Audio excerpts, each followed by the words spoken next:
الصالحين والصلاة والسلام على من كان نبيا وآدم بين الماء والطين رحمة للعالمين خاتم الأنبياء والمرسلين سيدنا ومولانا محمد وعلى آله وأصحابه أجمعين أما بعد فأعوذ بالله من الشيطان الرجيم بسم الله الرحمن الرحيم يا أيها النبي حسبك الله ومن اتبعك من المؤمنين آمنت بالله صدق الله مولانا العظيم وصدق رسوله النبي الكريم الأمين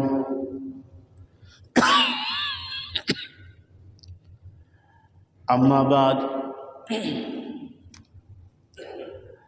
یا محمد مصطفیٰ قربان تیرے نام پر پاک سچا دین تیرا ہوں فدا اسلام پر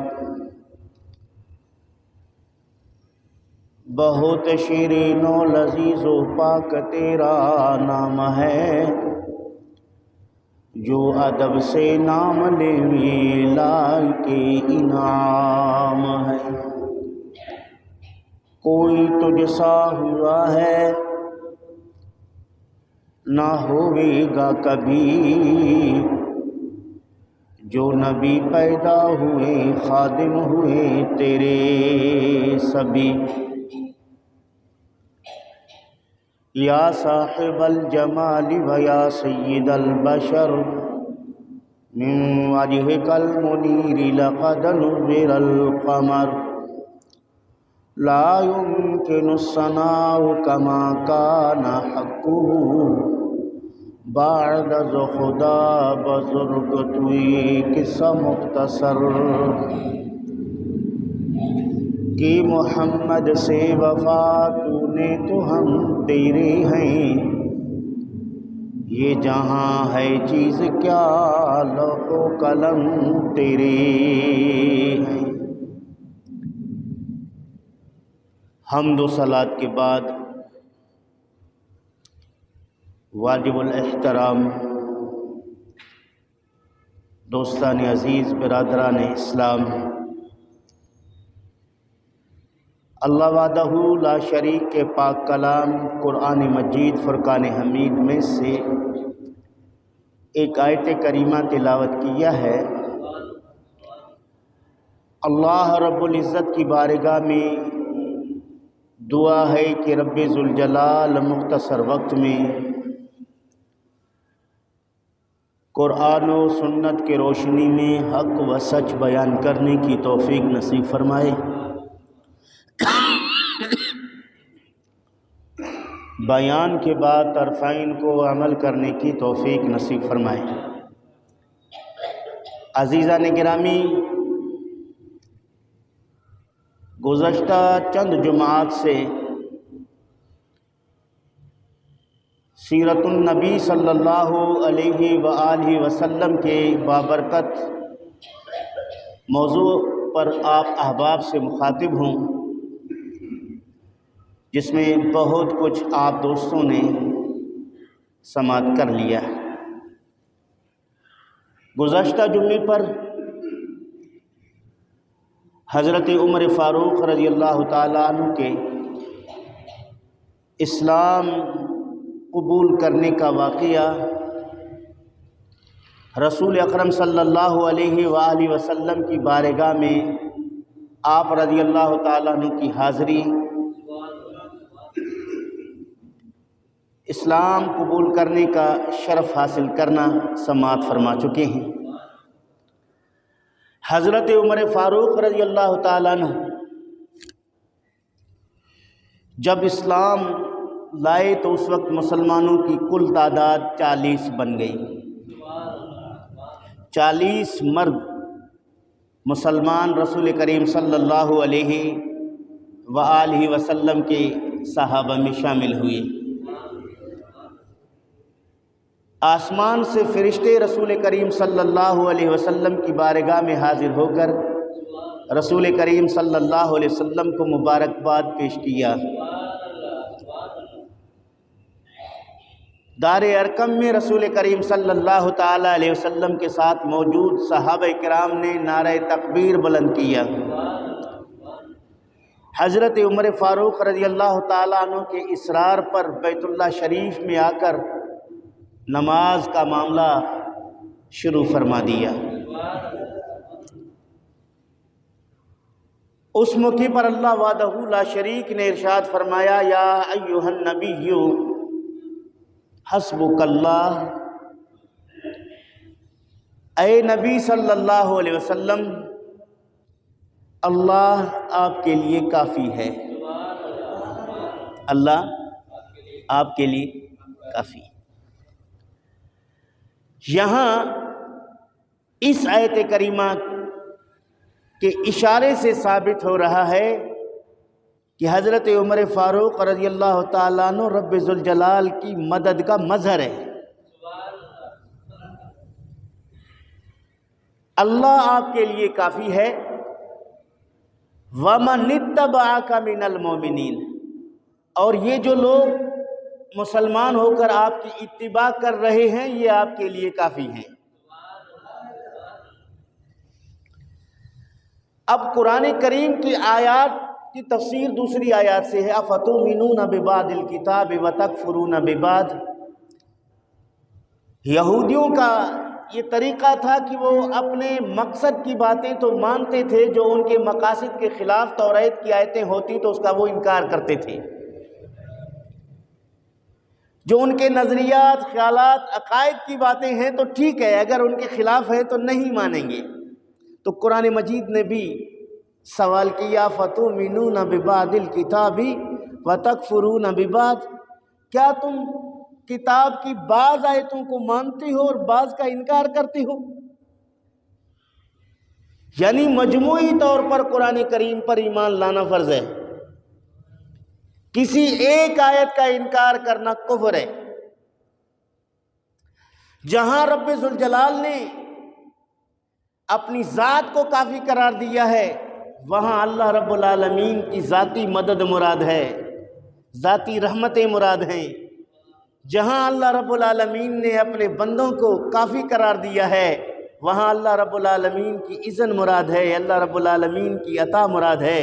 اللہ رب العالمین نے ان کو مدد کا سبب بنایا ہے، اللہ نے ان کو مدد کا ذریعہ بنایا ہے۔ یہ عقل کے منافی ہے کہ جو ذریعہ اور سبب ہو اس کا انکار کر دیا جائے۔ تو یہاں فرمایا، یا ایھا النبی حسبک اللہ ومن اتبعک من المؤمنین، اللہ اور ایمان والے آپ کے لیے کافی ہیں۔ اب اللہ رب العالمین کے کافی ہونے کے بعد اسی آیت میں اللہ کے برگزیدہ بندوں کے کافی ہونے کا ذکر ہے۔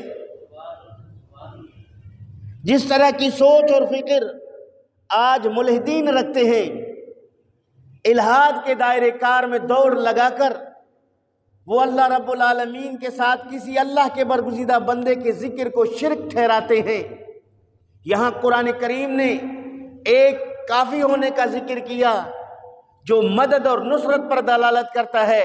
اے پیغمبر، آپ کے مدد کے لیے اللہ کافی ہے اور آپ کے مدد کے لیے یہ جماعت بہت ہے۔ تو یہاں رب ذوالجلال نے جن مومن مسلمانوں کو ایمان عطا فرمایا ہے ان کو رسول کریم صلی اللہ علیہ وسلم کا مددگار بنایا ہے۔ وہ رسول کریم صلی اللہ علیہ وسلم کے دین کے خادم ہیں، حضور اکرم صلی اللہ علیہ وسلم پر اپنی جان قربان کرنے کے لیے ہر وقت تیار ہیں۔ اگر ان ملحدوں کے اس نظریے کو لے کر ہم ذرا چلیں گے آگے تو اللہ ہی کافی ہے، کسی اور کی ضرورت نہیں ہے۔ تو جنگ بدر میں پیغمبر صلی اللہ تعالی علیہ وآلہ وسلم کفار کے مقابلے کے لیے میدان میں اترے اور میدان میں اترنے کے لیے آپ نے کہا ابو بکر آپ کا ساتھ چلنا ضروری ہے، عمر فاروق آپ کا ساتھ چلنا ضروری ہے، عثمان غنی رضی اللہ تعالیٰ عنہ کی زوجہ مطہرہ کی بیماری کی وجہ سے انہیں استثناء قرار دیا کہ آپ اپنی بیوی کی تیمارداری کریں اور آپ کو ہمارے ساتھ چلنے کا اجر ملے گا، شہداء کے ساتھ جو غازیان ہیں ان کے برابر آپ کو اجر ملے گا، بلکہ اس میں مال غنیمت میں بھی آپ کو حصہ ملے گا، اسے استثناء قرار دیا۔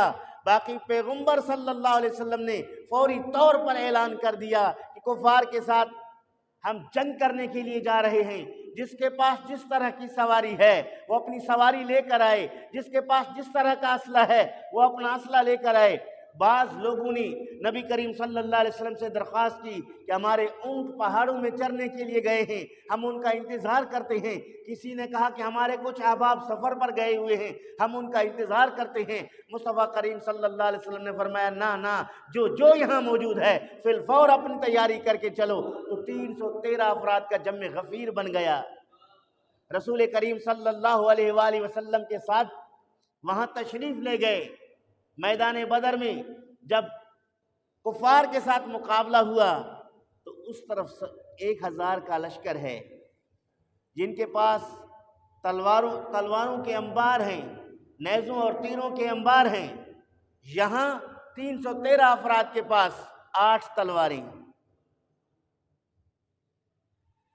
6 تلواریں ہیں۔ جناب والا 6 تلواروں کے ساتھ یہ لڑنے گئے ہیں، اس میں بھی زنگ آلود تلواریں،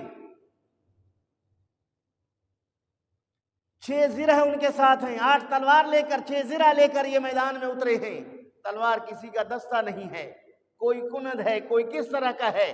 وہاں رسول اکرم صلی اللہ تعالی علیہ وآلہ وسلم کے لیے چھاپڑا بنایا گیا جس میں رسول کریم صلی اللہ علیہ وسلم کو ٹھہرایا گیا۔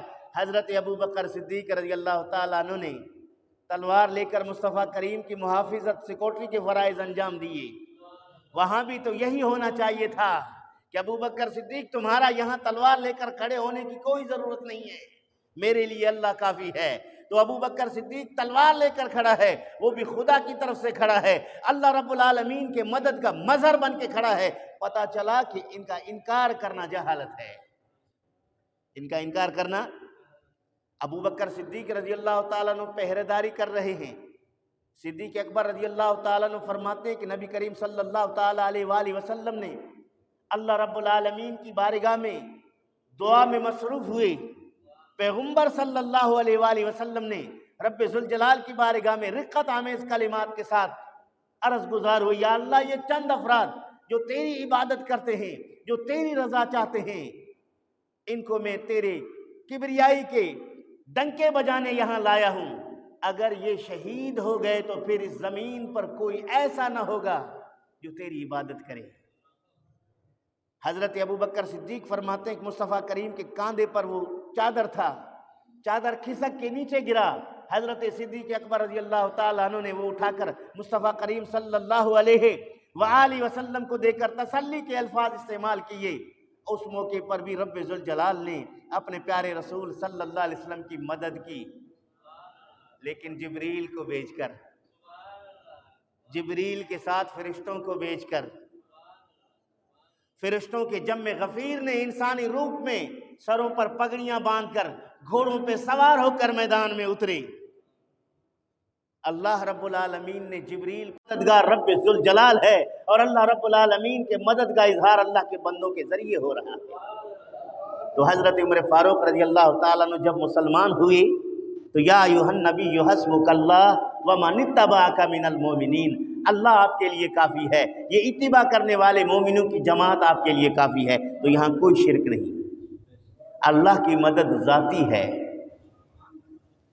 وہ باقی ہیں، وہ سبب ہیں، ذریعہ ہیں، اللہ رب العالمین کے عطا سے مددگار ہیں۔ حضرت عیسیٰ علی نبینا علیہ السلام اپنی قوم سے کہتے ہیں من انصاری اللہ، اللہ رب العالمین کے دین کے لیے تم میں سے کون میرا مددگار ہے؟ پیغمبر کی کلمات ہیں، قرآن نے آیت بنا کر نازل فرما دیا، کون ہے جو اللہ کے دین کے لیے میری مدد کرے؟ وہ کون تھے؟ اللہ ہی کے بندے تھے.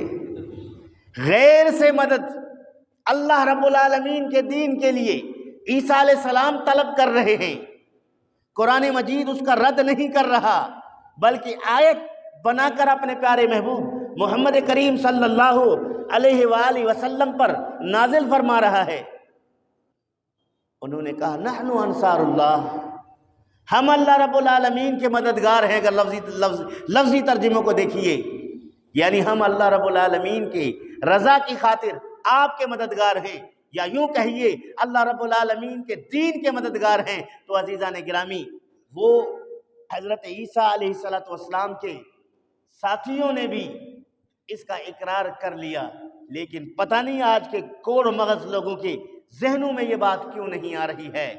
وہ اگر کسی اللہ رب العالمین کے برگزیدہ بندے سے استغاثہ کیا جائے، مدد طلب کی جائے، تو فوری طور پر ان کو توحید خطرے میں نظر آتا ہے، مسلمان مشرک نظر آتا ہے، اور تمام مسلمانوں پر شرک کی فتویٰ لگا کر فتنہ اور فساد برپا کرتے ہیں.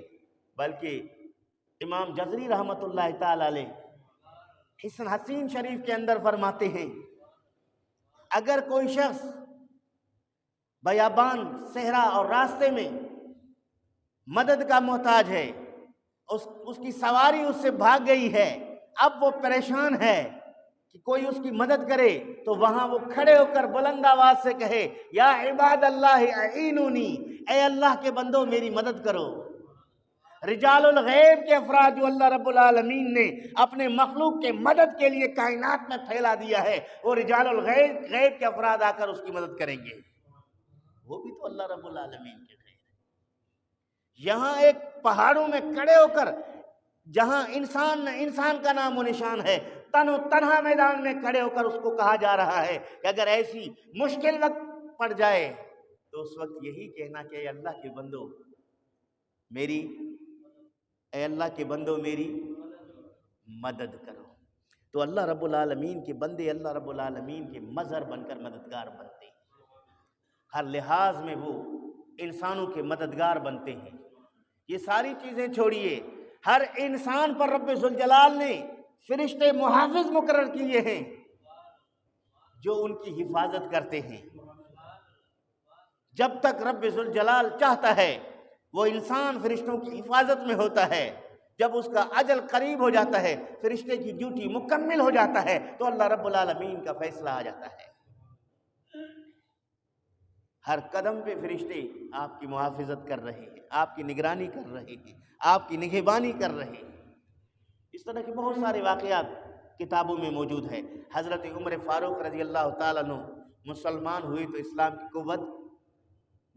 کی قوت بڑھ گئی، اسلام کو غلبہ ملا، اسلام کو عزت ملی. کفار بڑے پریشان ہوئے.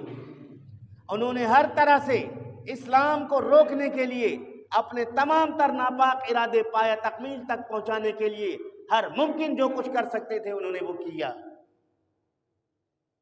جو طاقتور قبیلے کے لوگ مسلمان ہوئے تھے انہیں تو وہ کچھ نہیں کہہ سکتے تھے، لیکن جو غلام، مسافر، بے بس، مسکین مسلمان ہوئے تھے ان پر انہوں نے ظلم اور ستم کے پہاڑ ڈھائے، جس میں حضرت بلال حبشی رضی اللہ تعالیٰ عنہ کا ظلم و ستم مشہور ہے، حضرت صہیب رومی رضی اللہ تعالیٰ عنہ کا، حضرت زنیرہ کا، حضرت بی بی سمیہ کا، حضرت عمار کا، حضرت یاسر کا. یہ غریب طبقہ کے لوگ تھے جو غلامی کے زنجیر میں جکڑے ہوئے تھے. ان کو ہر طرح سے اذیت دے کر انہیں اسلام سے واپس کرنے کی کوششیں کی گئیں، لیکن انہوں نے کہا کہ جسم ٹکڑے ٹکڑے تو ہو سکتی ہیں، ہڈیاں تو آپ توڑ سکتے ہیں، آپ ہمیں زندہ آگ میں جلا تو سکتے ہیں، لیکن دوبارہ کفر کے گڑھے میں گرا نہیں سکتے. ہم نے رسول کریم صلی اللہ علیہ وسلم کا کلمہ پڑھا ہے، ہم کسی صورت اس کو چھوڑ کر واپس نہیں آئیں گے. مصطفیٰ کریم صلی اللہ تعالی علیہ وآلہ وسلم کی اجازت پر اس وقت چند لوگوں نے مکہ مکرمہ سے حبشہ کی طرف ہجرت کیا. حبشہ یمن کے قریب ایک علاقہ ہے، ملک ہے، وہاں وہ تجارت کے غرض سے آیا جایا کرتے تھے، وہاں کے لوگوں سے ان کی آشنائی تھی، تو حبشہ کی طرف ان مسلمانوں کو ہجرت کرنے کی اجازت دے دی گئی، جس میں 11 مرد اور 4 عورتیں، بعض سیرت نگار نے 5 عورتوں کا ذکر کیا ہے، وہ وہاں ہجرت کر کے حبشہ کی طرف چلے گئے۔ بڑے خوش خرم کے ساتھ وہ حبشہ میں رہائش پذیر تھے، لیکن وہاں ایک خبر پہنچی کہ مکہ مکرمہ کے جتنے ظالم کافر کفار قریش تھے وہ سب کے سب مسلمان ہو گئے ہیں۔ اب مکہ میں اسلام پھیل چکا ہے، اب کسی قسم کا خوف اور خطرہ نہیں ہے، کسی قسم کی کوئی اذیت اور تکلیف نہیں ہے۔ وہ پھر واپس ہو گئے۔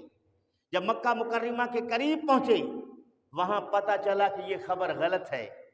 کافر اسی طرح اپنے ظلم اور ستم کے بازار گرم کیے ہوئے ہیں، اسی طرح وہ مصطفیٰ کریم صلی اللہ تعالی علیہ وآلہ وسلم کو تکلیف دے رہے ہیں، اسی طرح صحابہ کرام پر ظلم ستم کے بازار کو گرم رکھا ہے۔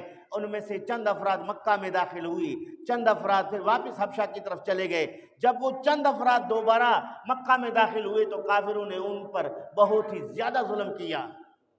پھر نبی کریم صلی اللہ تعالی علیہ وآلہ وسلم نے اپنے صحابہ کرام رضوان اللہ تعالی علیہ مجمعین کو دوبارہ حبشہ کی طرف ہجرت کرنے کا حکم ارشاد فرمایا۔ اب کی بار ہجرت کرنا بہت مشکل تھا، کافروں نے ناکہ بندی کیا ہوا تھا، پہرے داری کر رہے تھے، کسی کو مکہ سے باہر نکلنے کی اجازت نہیں تھی۔ تاہم اس موقع پر بھی بہت سارے لوگ اپنا جان بچا کر حبشہ کی طرف گئے۔ اس میں 86 مرد اور 16 عورتیں تھیں۔ کتنے؟ 86 مرد اور 16 عورتیں تھیں، جس میں حضرت عثمان غنی رضی اللہ تعالیٰ عنہ بھی تھا، اور حضرت رسول اکرم صلی اللہ تعالیٰ علیہ وآلہ وسلم کی لخت جگر حضرت رقیہ رضی اللہ تعالیٰ عنہ بھی ساتھ تھی، جو حضرت عثمان غنی کے زوجہ تھی۔ تو عزیزان گرامی، نبی کریم صلی اللہ علیہ وسلم کے یہ صحابہ جب وہاں پہنچے حبشہ میں، بڑی خیریت کے ساتھ وہ رہنے لگے۔ کافروں نے سوچا کہ اب ان کو حبشہ میں بھی چین سے رہنے نہ دیا جائے۔ انہوں نے اپنے چند افراد کو سفیر بنایا، مکہ مکرمہ سے سفیر بنا کر ان کو تحفے تحائف چیزیں پیسے درہم و دینار دے کر کہا یہ جا کر حبشہ کے بادشاہ کے پاس لے جاؤ، ہماری طرف سے یہ انہیں تحفہ پیش کرو، پھر انہیں بتاؤ کہ ہمارے چند لوگ جو ہیں ہمارے ساتھ بغاوت کر کے فتن اور فساد کے بازار گرم کر کے وہاں سے فرار ہو کر آپ کی پناہ میں آئے ہوئے ہیں، لہٰذا آپ ہمارے بندوں کو مکہ مکرمہ واپس لوٹا دیں، ان کو یہاں رہنے کی اجازت نہ دیں۔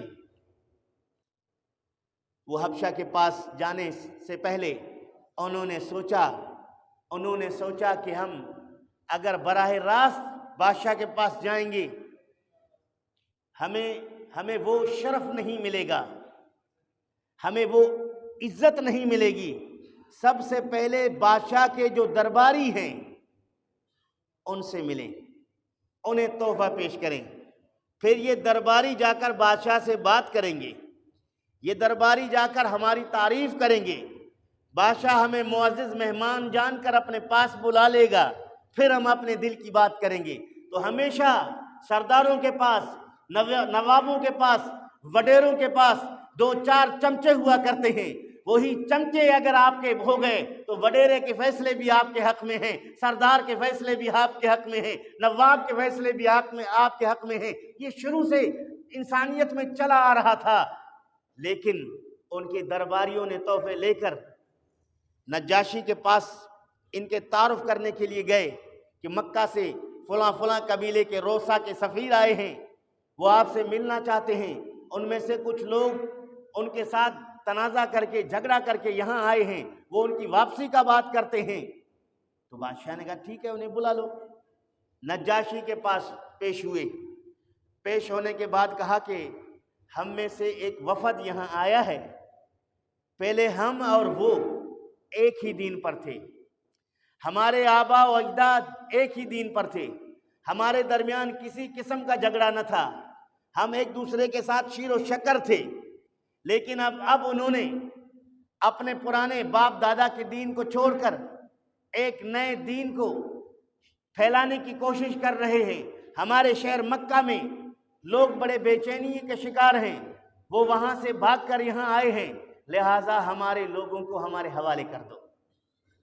بادشاہ نے کہا ایسا نہیں ہوتا، میرے ملک میں اگر کوئی آیا ہے پناہ لے کر، میں سے فی الفور بغیر تحقیق کی یہ تمہارے حوالے تو نہیں کر سکتا، میں ان سے بات کر لیتا ہوں کہ انہوں نے کیا کیا ہے اور کیوں آئے ہیں اور آپ کیا چاہتے ہیں۔ انہوں نے کہا ٹھیک ہے بلا لیں۔ مسلمانوں کے وفد کی طرف نجاشی کا پیغام پہنچا کہ دربار میں پہنچو۔ انہیں پہلے پتا تھا کہ کافروں کے روسا سفیر یہاں آئے ہیں، بادشاہ سے ہمارے خلاف شکایت کی ہے، ممکن ہے ہمارے لیے کوئی مسئلہ ہو۔ صحابہ کرام رضوان اللہ علیہم اجمعین نے آپس میں مشاورت کیا کہ کیا کہا جائے۔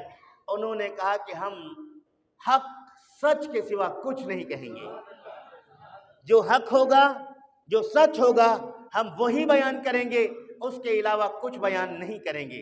پھر انہوں نے اپنے میں سے حضرت جعفر رضی اللہ تعالیٰ عنہ، جو حضرت علی شیر خدا کے بھائی ہیں، حضرت ابو طالب کے بیٹے ہیں، حضرت جعفر بعد میں طیار کا لقب بھی انہیں رسول کریم کی بارگاہ سے ملا، جعفر طیار کہنے لگے۔ تو حضرت جعفر رضی اللہ تعالیٰ عنہ کو انہوں نے اپنا متکلم بنایا، بات کرنے والا بنایا کہ قافلے کی طرف سے ایک بندہ بات کرے گا تو وہ بات کرنے والا کون ہوگا؟ حضرت جعفر بن ابی طالب پہنچے۔ حضرت جعفر جب وہاں پہنچے، بادشاہ کے پاس عیسائی آتے تو ان کو تعظیمی سجدہ کرتے، شریعت محمدی میں تعظیمی سجدہ جائز نہیں، بغیر سجدہ کیے دربار میں داخل ہوئے۔ داخل ہونے کے بعد بادشاہ نے حضرت جعفر سے پوچھا کہ آپ مکہ چھوڑ کر یہاں کیوں آئے ہو؟ آپ کا اور آپ کے قوم کے ساتھ کیا معاملہ ہے؟ حضرت جعفر نے کہا ایھا الملک، اے بادشاہ، ہم مردار کھاتے تھے۔ کیا؟ مردار کھاتے تھے، ہم بدکاریاں کرتے تھے، ہم ظلم اور ستم کے بازار گرم کیے ہوئے تھے، ہم بتوں کو پوجا کرتے تھے، ہم طاقتور اپنے کمزور لوگوں کو رونٹ ڈالا کرتے تھے۔ اسی اثنا میں ہم میں سے ایک شخص کو اللہ رب العالمین نے نبوت عطا فرمایا، جن کے اخلاق سے، جن کے کردار سے، جن کے نشست و برخاست سے ہم بہت ہی متاثر تھے۔ انتہائی رحیم، شفیق اور کریم شخصیت ہیں۔ انہوں نے آ کر ہمیں حلال کھانے کا حکم ارشاد فرمایا، انہوں نے آ کر ہمیں ظلم کرنے سے روکا، انہوں نے آ کر ہمیں بدکاریوں سے روکا، انہوں نے آ کر ہمیں جھوٹ بولنے سے روکا، انہوں نے آ کر ہمیں مسلمانوں کے ساتھ، تمام انسانوں کے ساتھ اچھا برتاؤ کرنے کا حکم دے دیا۔ ہم اس پر ایمان لا کر کلمہ پڑھ کے مسلمان ہوئے، ہم نے بتوں کی عبادت کو ترک کر دیا، ہم نے حرام غذا کو ترک کر دیا، ہم نے ظلم ستم کو ترک کر دیا، ہم اللہ رب العالمین کی بندگی کرنے لگ گئے، ہم اپنے آقا محمد کریم کی اتباع کرنے لگ گئے، ہم اللہ رب العالمین کو سجدہ کرنے لگ گئے۔ یہ لوگ ہم پہ ناراض ہو گئے، انہوں نے ہمارے اوپر ظلم اور ستم کے بازار گرم کیا، انہوں نے کہا کہ تم سچ نہ بولو، جھوٹ بولو، انہوں نے کہا کہ تم حلال نہ جو بھی آئے کھا لو اور بتوں کی عبادت کرو، ظلم اور ستم کے طرح جس طرح پہلے ہمارے ساتھ شریک تھے ویسے شریک رہو۔ ہم نے انکار کیا، انہوں نے وہاں ہمارا جینا تنگ کر دیا، ہم مجبور ہو کر آپ کی بارگاہ میں آئے ہیں اور یہاں ہم خوشی کے ساتھ زندگی بسر کر رہے ہیں، اس کے علاوہ ہمارا کوئی اور مسئلہ نہیں ہے۔ نجاشی بادشاہ نے کہا کہ تمہارے پیغمبر پر جو اللہ رب العالمین کی طرف سے وحی نازل ہوتا ہے اس میں سے کچھ مجھے سنا دو۔ کہہ دو نا سبحان اللہ۔ حضرت جعفر طیار رضی اللہ تعالیٰ عنہ نے سورہ مریم کی آیتیں تلاوت کرنا شروع کر دی، اور نجاشی اور اس کے درباری بڑے غور اور فکر کے ساتھ ان آیتوں کو سنتے رہے۔ جب تلاوت مکمل ہوئی، بادشاہ نے پھر درخواست کی کچھ اور پڑھ کر سنا دو۔ حضرت جعفر طیار نے کسی اور جگہ سے چند آیتیں تلاوت کی۔ اس کے بعد بادشاہ نے، نجاشی نے حضرت جعفر طیار سے مخاطب ہو کر کہا کہ یہ وہی کلام ہے جو اللہ رب العالمین نے حضرت عیسیٰ علیہ السلام پر نازل کیا تھا یہ بالکل اسی کے مشابہ ہے، یعنی اللہ کا کلام ہے، کسی غیر کا کلام نہیں ہے، کسی شاعری کوئی اور فن کا کلام نہیں ہے۔ تو لہٰذا آپ بڑی خوشی کے ساتھ ہمارے اس ملک میں رہ سکتے ہو، آپ کو کوئی بھی یہاں سے بدر نہیں کرایا جائے گا، آپ بے فکر ہو کے رہو۔ بادشاہ نے فوراً اپنے درباریوں کو بلایا کہ جو مکہ کے روسا کے سفرا آئے ہیں سفیر، ان کے جو تحفے ہیں یہاں، ان کے تمام تحفے تحائف ان کو واپس کر دو، اور انہیں کہہ دو کہ ہم ان کو واپس نہیں کریں گے، یہ اللہ کے بندے ہیں، خوشی کے ساتھ ہمارے ملک میں رہیں، ہمیں ان سے کوئی خطرہ نہیں ہے۔ وہ کافر سفیر مایوس ہو گئے۔ ایک رات گزارنے کے بعد کہا کام تو نہیں بنا، ہم تو آئے تھے کہ بادشاہ انہیں انتہائی ذلت کے ساتھ باہر کر دے گا، اس نے تو عزت کے ساتھ ان کو یہاں رکھا، ہمارا مسئلہ تو حل نہیں ہوا، کیا کریں؟ ان میں سے ایک نے کہا کہ کل میں ایسی چنگاری لگا دوں گا، ایسی آگ بھڑکا دوں گا جس سے بادشاہ ناراض ہو کر ان کو گرفتار کر کے سزا دے گا، ان کو سولی پہ لٹکا دے گا۔ اس میں سے ایک نے کہا کہ ایسا نہ کریں، وہ بھی ہمارے قبیلے کے لوگ ہیں، رشتہ دار لوگ ہیں، آپ ایسی بات نہ کریں کہ بادشاہ اتنا غصہ کرے اور جناب انہیں سولی پہ لٹکا دے۔ اس نے کہا کہ نہیں، میں نے جو ارادہ کیا ہے کل میں نے جا کے بادشاہ کے دربار میں اس کو کہنا ہے۔ دوسرے دن آئے، کہا بادشاہ صاحب ایک بات ہم سے رہ گئی ہے، وہ یہ ہے کہ تم حضرت عیسیٰ علیہ السلام کو مانتے ہو، اللہ کا نبی، تم حضرت عیسیٰ علیہ السلام کی امتی ہو، یہ حضرت عیسیٰ علیہ السلام کے متعلق برا عقیدہ رکھتے ہیں، حضرت عیسیٰ علیہ السلام کی شخصیت کو یہ تسلیم نہیں کرتے، تمہارے پیغمبر کو نہیں مانتے، یہ ان کی بے ادبی کرتے ہیں، اور تو نے اپنے ملک میں ان کو جگہ دے دی ہے۔ بادشاہ نے کہا اچھا ٹھیک ہے، بلا کے پوچھتے ہیں وہ حضرت عیسیٰ علیہ السلام کے بارے میں ان کا کیا نظریہ ہے۔ بادشاہ کا دوبارہ پیغام آیا کہ آج پھر دربار میں تمہاری حاضری ہے، اور کسی نے بتا دیا کہ تمہارے متعلق عیسیٰ علیہ السلام کے بارے میں جو خیالات اور نظریات ہوں گے وہ پوچھا جائے گا۔ مسلمان اب صحابہ کرام تشویش میں مبتلا ہو گئے، یہ عیسائی ہیں اور عیسائی حضرت عیسیٰ علیہ السلام کو اللہ کا بیٹا مانتے ہیں، کیا مانتے ہیں؟ یہ عیسائی تو عیسیٰ علیہ السلام کو اللہ کا بیٹا مانتے ہیں، اور اسلام حقانیت کو بیان کر کے وہ تو اللہ کا بندہ اور رسول ہے، اللہ کا بیٹا ہونا اگر ہم بتا دیں گے تو یہ اسلام کے عقیدے کے خلاف بات ہوگی جو کفر ہے۔ اگر ہم کہہ دیں گے کہ وہ اللہ کا بیٹا نہیں ہے تو بادشاہ ناراض ہو کے ہمیں یہاں رہنے نہیں دے گا۔ حضرت جعفر طیار نے کہا کہ نہیں، اس میں کسی قسم کی غلط بیانی نہیں کریں گے، اپنے بچاؤ کی خاطر عیسائیوں کے کسی اس خیال کا اظہار نہیں کریں گے جو اللہ رب العالمین کے تعلیمات کے خلاف ہو، دین کے خلاف ہو۔ جب آئے تو بادشاہ نے پوچھا کہ آپ حضرت عیسیٰ علیہ السلام کے بارے میں کیا کہتے ہو؟ حضرت جعفر طیار نے کہا کہ ہم حضرت محمد مصطفیٰ صلی اللہ علیہ وسلم کو اللہ کا رسول مانتے ہیں۔ محمد کریم صلی اللہ علیہ وآلہ وسلم نے حضرت عیسیٰ علیہ السلام کے بارے میں ہمیں یہ بتایا ہے کہ وہ اللہ کا نبی ہے۔ ہمارے پیغمبر نے ہمیں یہ بتایا ہے کہ حضرت عیسیٰ علیہ السلام اللہ کے رسول ہیں۔ ہمارے پیغمبر نے ہمیں یہ بتایا ہے کہ حضرت عیسیٰ علیہ السلام صاحب شریعت اور صاحب کتاب ہیں۔ ہمارے پیغمبر نے یہ بتایا ہے کہ حضرت عیسیٰ علیہ السلام اللہ کے بندے ہیں، اللہ کے بندے۔ یہ کہہ کر حضرت جعفر نے بات مکمل کر لی۔ بادشاہ نیچے جھک کر ایک تنکا اٹھایا، تنکا اٹھا کر وہاں موجود درباریوں کو دکھایا کہ انہوں نے حضرت عیسیٰ علیہ السلام کے بارے میں جو بیان کیا ہے اس تنکے کی برابر بھی اس کو کم نہیں کیا، یعنی عیسیٰ علیہ السلام کے شان کو اس تنکے کے برابر بھی، اس سے اتنی مختصر بھی کم نہیں کیا، جو حق تھا وہ بیان کر دیا۔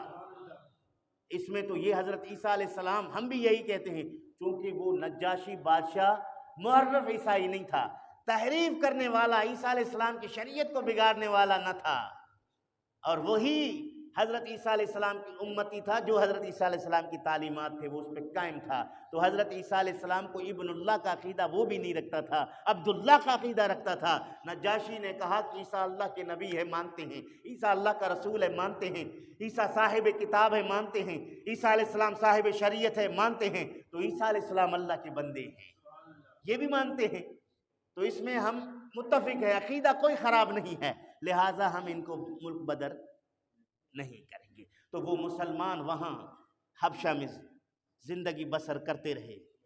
اس بادشاہ چونکہ عام طرح کا بادشاہ نہ تھا، انجیل کا عالم بھی تھا، کہہ دو نا سبحان اللہ، حضرت عیسیٰ علیہ السلام کی شریعت کا عالم بھی تھا، کتب سماوی سے جو مصطفیٰ کریم کے نشانات علامات بیان کیے ہوئے تھے اس کو وہ اچھی طرح سے جانتا تھا، اس لیے تسلیم کیا کہ انہوں نے جو کچھ بیان کیا ہے وہ حق بیان کیا ہے، لہٰذا ہم اسے نہیں نکالیں گے، ہم اسے نہیں نکالیں گے۔ اس سے پتہ چلا کہ وہ رسول کریم کی نبوت کو مان چکا ہے، حضور کی شریعت کو تسلیم کر چکا ہے، تو کافر انتہائی نامراد ہو کر وہاں سے لوٹے، مسلمانوں پر ظلم اور ستم کے بازار کو گرم کیا۔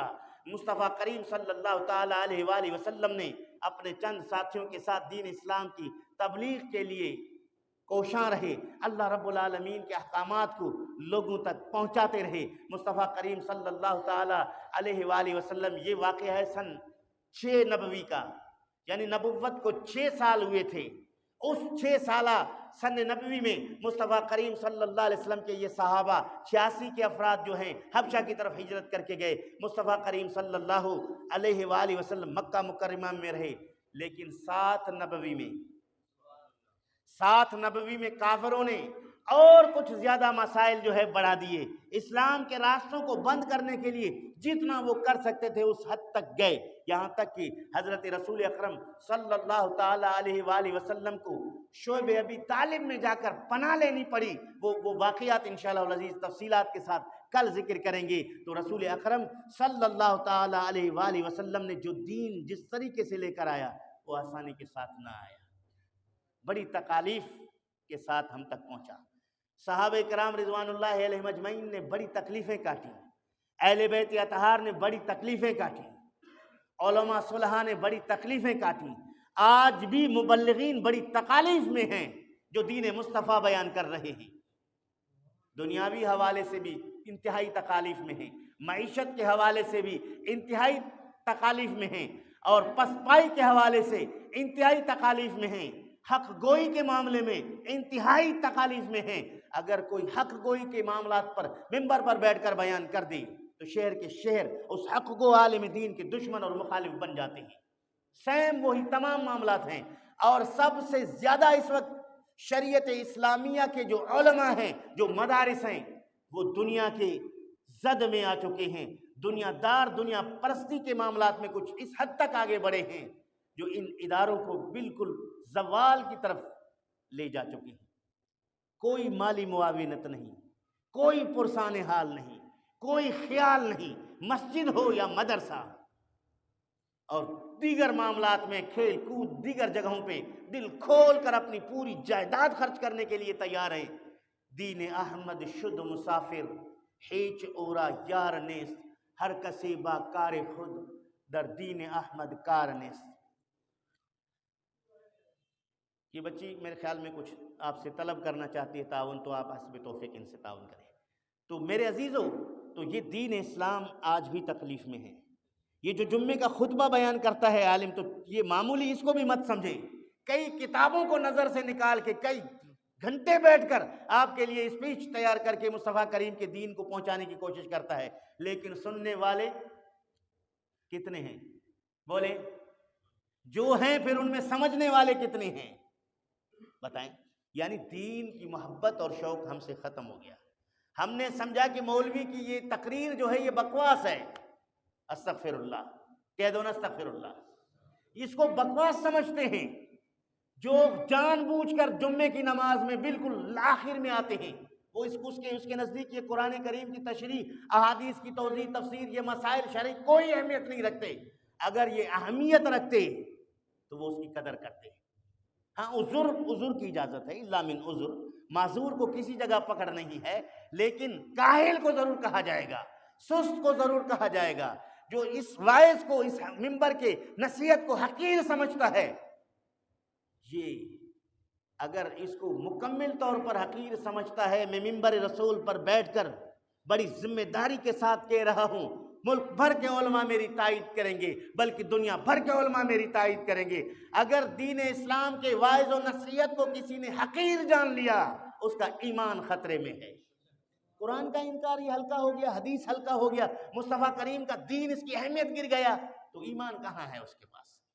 تو اگر اس کو کوئی ہلکا سمجھتا ہے، اس کی اہمیت اس کے نزدیک کچھ بھی نہیں ہے، وہ اپنی ایمان کی خیر منائے، وہ خاتمہ بالخیر کی فکر کرے، عزیزان گرامی علماء کی قدر کرے، جو طویل عرصہ مدارس کو دے کر نان و نفقہ کے لیے فقر پر گزارا کر کے دین اسلام کو مکمل پڑھ کر پھر تمہیں سمجھانے کی کوشش کرتے ہیں، اور سمجھنے والے کوئی نہیں۔ یہی ابتدائی اسلام کے حالات تھی، جب مصطفیٰ کریم دین کی باتیں کرتے تو وہ کانوں میں انگلیاں ڈالتے تھے۔ آج کھیل کود، ٹک ٹاکر پہ پوری رات بیٹھے، پوری رات کھیل کود پر موبائل لے کے بیٹھے ہیں، 20 منٹ مسجد میں جمعے کی خطبہ سننے کے لیے وقت نہیں ہے۔ بعض تو وہ عربی خطبہ جو واجب ہے، جمعے کی شرائط میں شامل ہے، اس کو بھی سننے کے لیے نہیں آتے۔ جو عربی خطبہ ہے وہ واجب ہے، جمعے کے شرائط میں شامل ہے، اس کے بغیر آپ کا جمعہ نہیں ہے، اس کو بھی سننے کے لیے لوگ بہت کم آتے ہیں۔ میں یہاں بیٹھ کے جب خطبہ پڑھ رہا ہوتا ہوں، خطبے کے جب آخری الفاظ میں سن رہا ہوتا ہوں، یہاں اس آس پاس جتنے لوگ جا رہے ہیں، اگر مجھے میری اخلاق اور شرافت اجازت دے تو میں نام لے کر بتا دوں کہ فلاں ابھی آیا، فلاں ابھی آیا، فلاں ابھی آیا۔ یہاں بیٹھ کر میں صرف تم سے خطاب نہیں کر رہا، آنے والے کو بھی دیکھ رہا ہوں، بائک کون کہاں کھڑی کر رہا ہے اس کو بھی دیکھ رہا ہوں، کون اپنے سامان کہاں رکھ رہا ہے اس کو بھی دیکھ رہا ہوں، ادھر آپ کو بھی دیکھ رہا ہوں، کون سر نیچے کر کے سو رہا ہے اور کون سبحان اللہ کہہ رہا ہے، کس کے چہرے پر بل ہے اور کس کے چہرے پر مسکراہٹ ہے۔ ہم نہیں کہتے، یہ ہماری شرافت ہے، تو لہٰذا دین اسلام کی قدر کریں۔ اللہ تعالیٰ جل شانہ ہمیں دین اسلام پر عمل کرنے کی توفیق نصیب فرمائے۔ وما علینا